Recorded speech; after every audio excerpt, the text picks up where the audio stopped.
आपको बताते हैं वो सीक्रेट प्लान जिस पर इजराइल काम कर रहा है। सीधे सुरंग के अंदर घुस करके गोले बारूद को ध्वस्त करेगा। हमास के आतंकियों का खात्मा सुरंग में ही कर दिया जाएगा। उससे जुड़ी रिपोर्ट देखिए।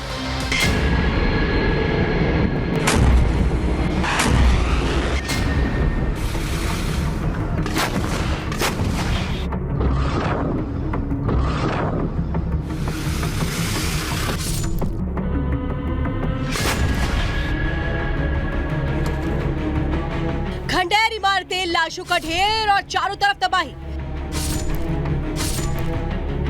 गाजा में घुसने को बेताब इजराइल की सेना। नेतन्याहू हमास के खात्मे का प्रण ले चुके हैं। सेना शपथ ले चुकी है हर आतंकी का नामो निशान मिटाने का।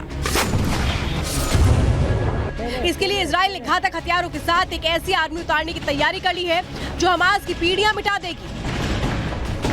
एक ऐसा चक्रव्यूह तैयार किया है जो हमास का सर्वनाश कर देगा।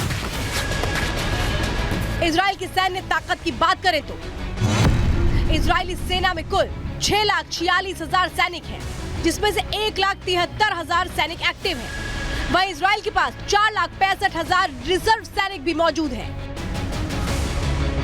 इजराइल की खुफिया रिपोर्ट के मुताबिक हमास के खूंखार आतंकी गाजा में बनी सुरंगों की भूल भुलैया में छिपे हैं। आतंकियों ने इन्हीं सुरंगों में अपहरण के लिए बंधकों को रखा है। यही वजह है कि इजराइल ने अब जमीनी एक्शन की तैयारी की है, जिसमें इन आतंकियों का जड़ से सफाया किया जा सके। हमास के आतंकियों का सर्वनाश करने के लिए इजराइल ने अपने सबसे खूंखार फोर्स को एक्टिव कर दिया है। इजरायली सेना की स्पेशल यूनिट याहलोम ने कमान संभाल ली है और टेरर टनल में ही आतंकियों के खात्मे का प्लान बनाया है। याहलोम फोर्स कितनी खतरनाक है ये आपको बताते हैं। याहलोम यूनिट किसी आम यूनिट से कम नहीं है। इस फोर्स को खास तरह से ट्रेनिंग दी जाती है जिसमें ये एक ऐसी जगह पर लड़ाई झेल सके जो सामान्य से बिल्कुल अलग हो, जैसे अंडरग्राउंड और छिपी हुई सुरंगें, जिनका इस्तेमाल हमास अपने बचाव के लिए करता है। इजरायली सेना की इस स्पेशल फोर्स यूनिट को खतरनाक गोला बारूद और हथियारों से निपटने में महारत हासिल है। ये यूनिट खास तौर पर इमारतों को ध्वस्त करना और विस्फोट करना, दुश्मन के बुनियादी ढांचे को तोड़ना, विस्फोटकों को संभालना, विस्फोटक उपकरणों और बमों को तैयार करना, दुश्मन के विस्फोटक उपकरणों को ध्वस्त करना, जटिल बारूदी सुरंगों को साफ करने का काम पलक झपकते ही कर देती है। याहलोम यूनिट रोबोट और कई रिमोट नियंत्रित उपकरणों के इस्तेमाल करने में भी एक्सपर्ट है।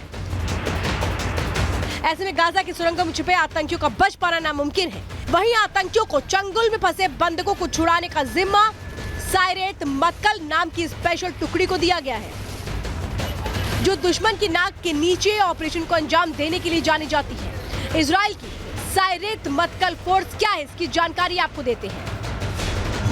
इजराइल डिफेंस फोर्स की खास यूनिट सायरेत मतकल मुख्य रूप से 3 काम करती है। इजराइल के लिए जरूरी रणनीतिक खुफिया जानकारी जुटाना, दूसरा देश या देश के बाहर आतंक विरोधी ऑपरेशन करना, तीसरा बंधकों को दुश्मन के चंगुल से सुरक्षित आजाद करना। इसके लिए सायरेल मतकल ब्लैक ऑपरेशन, खुफिया ऑपरेशन, combat search, anti terror operation, hostage rescue और स्पेशल ऑपरेशन की जिम्मेदारी भी समय समय पर निभाती है। इजराइल की स्पेशल 2 टुकड़ियां आतंकियों के लिए काल मानी जा रही हैं। आतंकी भी इनका नाम सुनकर थर-थर कांप रहे हैं, तो वो नहीं चाहते कि इजरायली सेना टनल में दाखिल हो। तभी तो ये आतंकी टनल के एंट्री पॉइंट्स को बारूद से उड़ा दे रहे हैं। बॉर्डर पर 3 दिन से इजरायली सेना तैयार खड़ी है, लेकिन हमले की तस्वीर कल के बाद ही साफ हो जाएगी। बाइडेन के दौरे के बाद ही पता चल पाएगा कि हमास के जिन आतंकियों का डेथ वारंट